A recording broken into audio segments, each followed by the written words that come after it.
செய்திகள் தொடர்கின்றன. மதச்சார்பற்ற முற்போக்கு கூட்டணி பன்ருட்டி சட்டமன்ற தொகுதி விடுதலை சிறுத்தைகள் கட்சியின் வேட்பாளர் அப்துல் ரஹ்மான் கடலூர் மாவட்டம் பன்ருட்டி தட்டாஞ்சாவடி காளியம்மன் கோவில் சிறப்பு பூஜையில் கலந்து கொண்டு சுவாமி தரிசனம் செய்த பின்பு கூட்டணி கட்சி நிர்வாகிகளுடன் ஊர்வலமாக வந்து காந்திநகர், ஆண்டிக்குப்பம், விழமங்கலம் ஆகிய பகுதிகளில் வாக்கு சேகரிப்பில் ஈடுபட்டார். அப்போது கூட்டணி கட்சி நிர்வாகிகள் மேளதாளம் முழங்க உற்சாக வரவேற்பு அளித்தனர். விசிக மாவட்ட செயலாளர் அருளழகன், முன்னாள் மாவட்ட செயலாளர் அறிவுடை நம்பி, எழுச்சி பாசறை மாவட்ட தலைவர் வெங்கடசாமி உள்ளிட்ட நிர்வாகிகள் கலந்து கொண்டனர். தஞ்சாவூர் பள்ளி அக்ரஹாரம் பகுதியைச் சேர்ந்தவர் பாண்டி. இவர் தனது நண்பரான கரந்தை பகுதியைச் சேர்ந்த பிரபாகரன் என்பவருடன் இருசக்கர ஊர்தியில் பாப்பா நாட்டில் உள்ள நிரஞ்சன் என்பவர் வீட்டிற்கு சென்றுள்ளார். பின்னர் 3 பேரும் ஒரே இருசக்கர ஊர்தியில் தஞ்சாவூர் நோக்கி வந்து கொண்டிருந்தனர். அப்போது தென்னமநாடு அருகே குருத்து சாலையில் தனியார் பள்ளி ஊர்தி ஒன்று திரும்பியுள்ளது. அப்போது அதிவேகமாக வந்த இருசக்கர ஊர்தி பள்ளி ஊர்தி மீது மோதியது. இந்த விபத்தில் பாண்டி, பிரபாகரன் ஆகியோர் சம்பவ இடத்திலேயே உயிரிழந்தனர். படுகாயமடைந்த நிரஞ்சனை மீட்ட அந்த பகுதி மக்கள் சிகிச்சைக்காக தஞ்சாவூர் மருத்துவக் கல்லூரி மருத்துவமனைக்கு அனுப்பி வைத்தனர். இந்த விபத்து குறித்து ஒரத்தநாடு காவல்துறையினர் வழக்கு பதிவு செய்து விசாரணை மேற்கொண்டு வருகின்றனர். இந்த நிலையில் இந்த விபத்து குறித்த சிசிடிவி காட்சிகள் வெளியாகி அதிர்ச்சி ஏற்படுத்தியுள்ளது. போதைப் பொருள் கடத்தல் வழக்கில் ஜாமீனில் இருக்கும் ஜாஃபர் சாதிக்கு சொந்தமான இடங்களில் சோதனை நடைபெற்று வரும் நிலையில் இந்த விவகாரத்தில் இயக்குனர் அமீர் மற்றும் திமுக அண்ணா நகர் வேட்பாளர் சிற்றரசு ஆகியோர் கைது செய்யப்படலாம் என்ற தகவல் வெளியாகியுள்ளது. இதுகுறித்து விளக்கும் இந்த சிறப்பு செய்தி தொகுப்பை தற்போது காணலாம். மூன் நியூஸ் நேயர்களுக்கு வணக்கம். ட்ரக்ஸ் கடத்தல் வழக்குல கைதாகி ஜாமீனில் இருக்கக்கூடியவர் முன்னாள் திமுக நிர்வாகி ஜாஃபர் சாதிக். இவருக்கு சொந்தமான இடங்கள்ல தான் இடி ரைடு மட்டும் இல்லைங்க, தேர்தல் பறக்கும் படையினரும் சேர்ந்து கடந்த 2 தினங்களா சோதனை நடத்திக்கிட்டு வராங்க.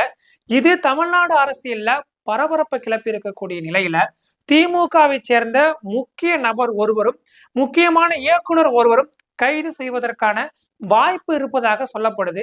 அது என்ன அப்படின்றத இந்த வீடியோல பார்க்கலாம். போதைப் பொருள் கடத்தல் வழக்குல கைதாகி ஜாமீன்ல இருக்கக்கூடிய ஜாஃபர் சாதிக்கிற்கு சொந்தமான இடங்கள்ல இடி ரைடு நடந்துகிட்டு வருது. சென்னையில ஜாஃபர் சாதிக்கு சொந்தமான விடுதிகள், அவருக்கு சொந்தமான இடங்கள்ல வருமான வரித்துறையினரோடு சேர்ந்து தேர்தல் பறக்கும் படையினரும் தீவிரமான ஒரு ரைடுல ஈடுபட்டு வந்துகிட்டு இருக்கிறாங்க.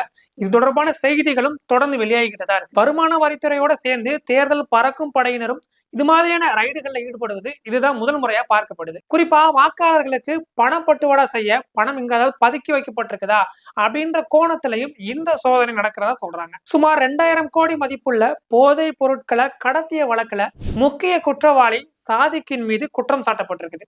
அதன் அடிப்படையில தான் கடந்த 2024ஆம் ஆண்டு மார்ச் மாதம் போதைப் பொருள் தடுப்பு பிரிவினரால் கைது செய்யப்பட்டார் சாதிக். சூடோ எபர்டின் அப்படின்ற போதைப் பொருளை ஆஸ்திரேலியா மற்றும் அதனை தொடர்ந்து பல்வேறு நாடுகளுக்கு இவர் கடத்தினாரு அப்படின்றதான் இந்த வழக்கினுடைய முக்கிய ஒரு விஷயம். ஜாஃபர் சாதிக் கைதான போது அவர் திமுகவினுடைய சென்னை மேற்கு மாவட்ட அயலக அணி துணை ஒருங்கிணைப்பாளர் பொறுப்புல இருந்தார்ன்றது எல்லாருக்குமே தெரியும். இதனை கருத்தில் கொண்டுதான் தற்போது இவருக்கு சொந்தமான இடங்கள்ல சோதனை நடைபெற்று வருது. குறிப்பா பறக்கும் படையினர் புதுச்சேரியில காங்கிரஸ் கட்சி வேட்பாளர் ஒருவரோட வீட்டுல சோதனையில ஈடுபட்ட போது அங்கிருந்து ஜாஃபர் சாதிக்கு சொந்தமான சில முக்கிய ஆவணங்கள் சோர்ஸாக கிடைத்ததாகவும் இதன் அடிப்படையிலேயே இந்த தேர்தல்ல ஜாஃபர் சாதிக் பெரும் தொகையை செலவு செய்யவிருப்பதாகவும் கூறப்பட்ட நிலையில தான் சென்னை விரைந்திருக்கிறார்கள் பறக்கும் படையினர். கடந்த சில நாட்களாகவே ஜாஃபர் சாதிக் மற்றும் அவருக்கு சொந்தமான இடங்கள்ல ரைடு நடைபெற்று வரும் நிலையில இந்த விசாரணை வளையத்திற்குள்ள இயக்குனர் அமீர் மற்றும் சென்னை அண்ணா நகர் தொகுதியில திமுக வேட்பாளராக களம் இறங்கி இருக்கக்கூடிய சிற்றரசும் இருப்பதாக சொல்லப்படுது.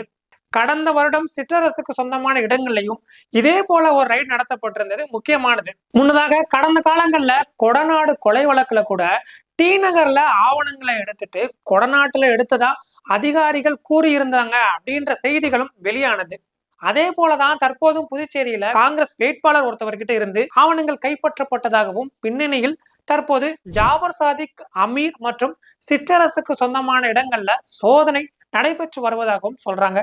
இந்த சோர்ஸ் புதுச்சேரியில் இருந்துதான் இவங்களுக்கு கிடைச்சது அப்படின்னு சொல்லப்படுது. அதுவும் தேர்தல் பறக்கும் படையினரை வச்சு இந்த சோதனை நடைபெறுவதால நேரடியா அரசியல் பழிவாங்கல் அப்படின்னு திமுகவால குற்றம் சொல்ல முடியாது அப்படின்னு சொல்லப்படுது.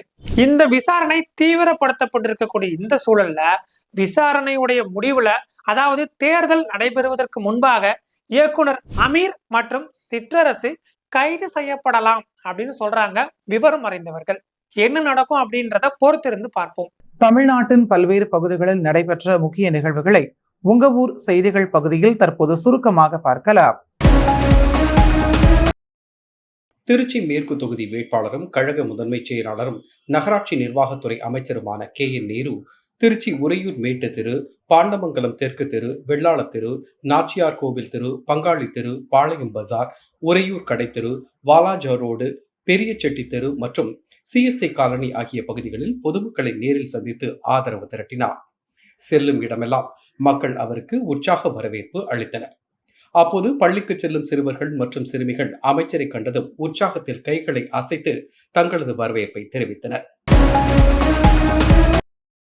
திருப்பூர் மாவட்டம் பல்லடம் அடுத்த செம்மிபாளையம் பிரிவு பகுதியில் வேகத்தடை உள்ளது. இதனை கவனிக்காமல் அந்த பகுதி வழியாக அதிவேகமாக வந்த இளைஞர் ஒருவர் சாலையில் நிலை தடுமாறி கீழே விழுந்தார். இதனை கண்டும் காணாமல் அந்த பகுதியில் வாகனத்தில் சென்றவர்கள் சென்ற நிலையில் அந்த பகுதி மக்கள் காயமடைந்தவரை மீட்டு ஆம்புலன்ஸ் உதவியுடன் பல்லடம் அரசு மருத்துவமனைக்கு அனுப்பி வைத்தனர். அங்கு அவருக்கு சிகிச்சை அளிக்கப்பட்டு வருகிறது. இந்த நிகழ்வு தொடர்பாக பல்லடம் காவல்துறையினர் வழக்கு பதிவு செய்து விசாரணை மேற்கொண்டு வருகின்றனர். விபத்து தொடர்பான CCTV காட்சிகள் வெளியாகி அதிர்ச்சியை ஏற்படுத்தியுள்ளது.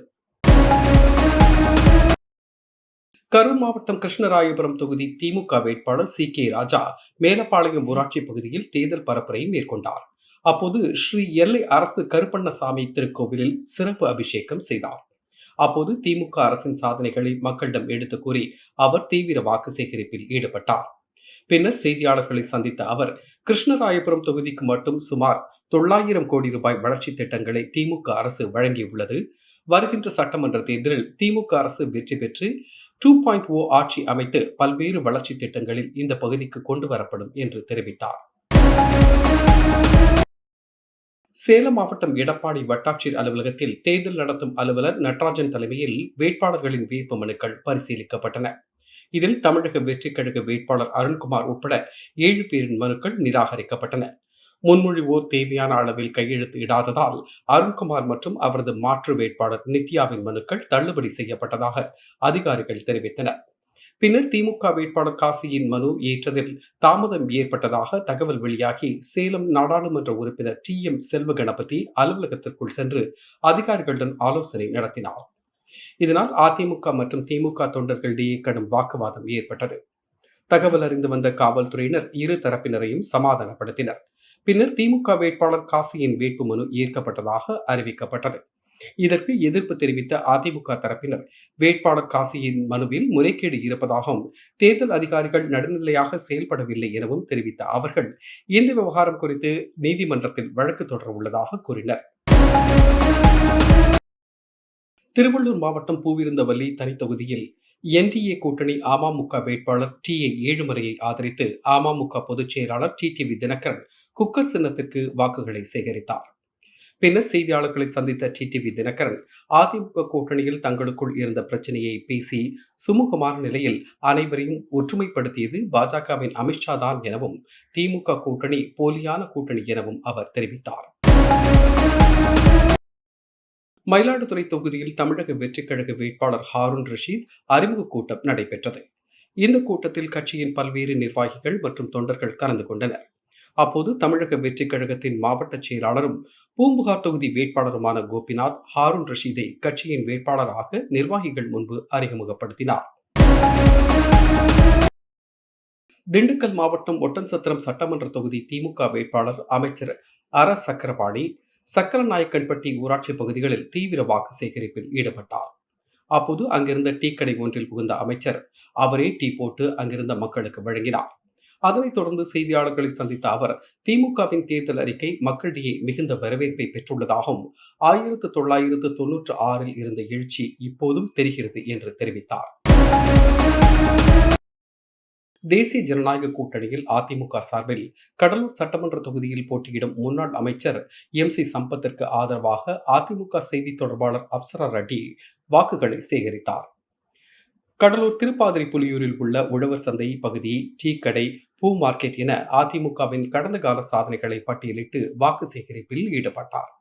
அப்போது அவர் அந்த பகுதியில் இருந்த டீ கடையில் மாஸ்டருடன் உதவி செய்து பொதுமக்களுக்கு டீ கொடுத்து வாக்குகளை சேகரித்தார். திருவாரூர் மாவட்டம் திருத்துறைப்பூண்டி சட்டமன்ற தொகுதி வேட்பாளர் மாரிமுத்து வேட்புமனு தாக்கல் செய்ய வந்துள்ளார். அப்போது அந்த பகுதியில் உள்ள புரட்சியாளர் அம்பேத்கர் சிலைக்கு மாலை அணிவிக்க வந்துள்ளார். அவருடன் திமுக, சிபிஐ, விடுதலை சிறுத்தைகள் கட்சியினர் வந்துள்ளனர். அப்போது பிரகாஷ் என்பவர் தூண்டுதலின் பேரில் ஜோசப் உள்ளிட்ட 6 பேர் விடுதலை சிறுத்தைகள் கட்சியின் திருத்துறைப்பூண்டி மாவட்ட செயலாளர் வெற்றியை கத்தியால் குத்தி கொலை செய்ய முயன்றதில் அவருக்கு தலையில் பலத்த காயம் ஏற்பட்டது. இந்த நிகழ்வு குறித்து காவல்துறையினர் வழக்கு பதிவு செய்து விசாரணை மேற்கொண்டு வருகின்றனர். இந்த நிலையில் விடுதலை சிறுத்தைகள் கட்சியின் மாவட்ட பொருளாளர் இலா பழனி தலைமையில் அம்பேத்கர் சிலையில் இருந்து புதிய பேருந்து நிலையம் வரை பேரணியாக வந்த விடுதலை சிறுத்தைகள் கட்சியினர் மாவட்ட செயலாளர் வெற்றியை கத்தியால் குத்தியவர்களை குண்டர் தடுப்பு சட்டத்தின் கீழ் கைது செய்து நடவடிக்கை எடுக்க கோரி முழக்கங்களை எழுப்பினர். தமிழ்நாடு சட்டமன்ற பொதுத் தேர்தல் வருகின்ற ஏப்ரல் 23ஆம் தேதி நடைபெற உள்ளதை முன்னிட்டு அரசியல் கட்சியினர் தங்களது பரப்புரையை தீவிரமாக மேற்கொண்டு வருகின்றனர். இந்த நிலையில் அரியலூர் மாவட்டம் குன்னம் தொகுதி திமுக வேட்பாளரும் அமைச்சருமான SS சிவசங்கர் இன்று தீவிர வாக்கு சேகரிப்பில் ஈடுபட்டார். அப்போது வேப்பூர் ஒன்றியத்திற்கு உட்பட்ட கொத்தவாசல், புதுக்குடிசை, வெண்மணி, கொளப்பாடி, நல்லறிக்கை ஆகிய கிராமங்களில் பொதுமக்களை நாடி வீதி வீதியாக சென்று வாக்குகளை சேகரித்தார். அப்போது கொளப்பாடி கிராமத்தில் பிறந்த ஒரு குழந்தைக்கு கனிமொழி என்று பெயர் சூட்டினார். அரியலூர் மாவட்டத்தில் உள்ள அரியலூர், ஜெயங்கொண்டம் சட்டமன்ற தொகுதிகளுக்கான தேர்தல் பரப்புரையில் அனைத்து கட்சி வேட்பாளர்களும் தீவிரமாக ஈடுபட்டு வருகின்றனர். இந்த நிலையில் ஜெயங்கொண்டம் நகர் பகுதியில் வேட்பாளர்கள் யாரும் வாக்கு கேட்டு உள்ளே வர வேண்டாம் என ஜெயங்கொண்டம் ஒன்றியத்திற்கு உட்பட்ட பிச்சனூர் ஊராட்சியில் உள்ள 5 மற்றும் 6வது வார்டு பொதுமக்கள் என்கிற பெயரில் ஒட்டப்பட்டுள்ள போஸ்டரால் பரபரப்பு ஏற்பட்டுள்ளது. அங்கு சாலை வசதி, மின்விளக்கு வசதி, கழிவுநீர் வடிகால் வசதி, சுகாதாரமான குடிநீர் வசதி உள்ளிட்ட அடிப்படை வசதிகளை செய்து தராத நிலையில் பொதுமக்கள் அதிருப்தியில் உள்ளது குறிப்பிடத்தக்கது. தமிழகத்தில் வருகின்ற 23ஆம் தேதி ஒரே கட்டமாக தேர்தல் நடைபெற உள்ளது. இந்த நிலையில் திருவள்ளூர் மாவட்டம் திருத்தணி சட்டமன்ற தொகுதியில் தமிழக வெற்றிக் கழகத்தின் சார்பில் வழக்கறிஞர் சத்யகுமார் போட்டியிடுகிறார். சத்யகுமார் காலை திருவள்ளூர் மாவட்டம் பள்ளிப்பட்டு அடுத்த கரிமேடு கிராமத்தில் உள்ள சிவன் கோவிலில் வழிபாடு மேற்கொண்டு வேலுடன் தனது முதல் பரப்புரையை தொடங்கினார். 300க்கும் மேற்பட்ட தாவேகா நிர்வாகிகள் பங்கேற்றனர். வீடு வீடாக சென்று பெண்கள் மற்றும் குழந்தைகளுக்கு தாவேகா சின்னம் விசிலை வழங்கி பரப்புரை மேற்கொண்டனர். கிருஷ்ணகிரி சட்டமன்ற தொகுதியில் மதச்சார்பற்ற முற்போக்கு கூட்டணி கட்சியின் காங்கிரஸ் வேட்பாளராக முன்னாள் பாராளுமன்ற உறுப்பினரும் அகில இந்திய காங்கிரஸ் கட்சியின் செயலாளருமான டாக்டர் செல்லகுமார் கை சின்னத்தில் போட்டியிடுகிறார். இதனையடுத்து அங்கு தேர்தல் அலுவலகம் திறப்பு விழா நடைபெற்றது. கிருஷ்ணகிரி புதிய பேருந்து நிலையம் அருகில் அமைக்கப்பட்டுள்ள தேர்தல் அலுவலகத்தினை சட்டமன்ற உறுப்பினரும் பர்கூர் திமுக சட்டமன்ற உறுப்பினருமான மதியழகன் கலந்து கொண்டு திறந்து வைத்து உரையாற்றினார். இதில் அனைத்து கூட்டணி கட்சி நிர்வாகிகளும் கலந்து கொண்டனர். தஞ்சை மாவட்டம் பாபநாசம் திமுக கூட்டணி இந்திய யூனியன் முஸ்லீம் லீக் கட்சியின் வேட்பாளர் AM ஷாஜஹான் தொகுதிக்கு உட்பட்ட பல்வேறு பகுதிகளில் தீவிர வாக்கு சேகரிப்பில் ஈடுபட்டார். தளவாய்பாளையம், குளிச்சப்பட்டு உள்ளிட்ட பகுதிகளில் தீவிர பரப்புரை மேற்கொண்ட அவர் திமுக அரசின் சாதனைகளை கூறி வாக்குகளை சேகரித்தார். இதில் முன்னாள் சட்டமன்ற உறுப்பினர் ரெங்கசாமி, முன்னாள் ஒன்றிய பெருந்தலைவர் கலைச்செல்வன், அம்மாப்பேட்டை வடக்கு ஒன்றிய திமுக செயலாளர் சுரேஷ் உள்ளிட்ட பலர் கலந்து கொண்டனர்.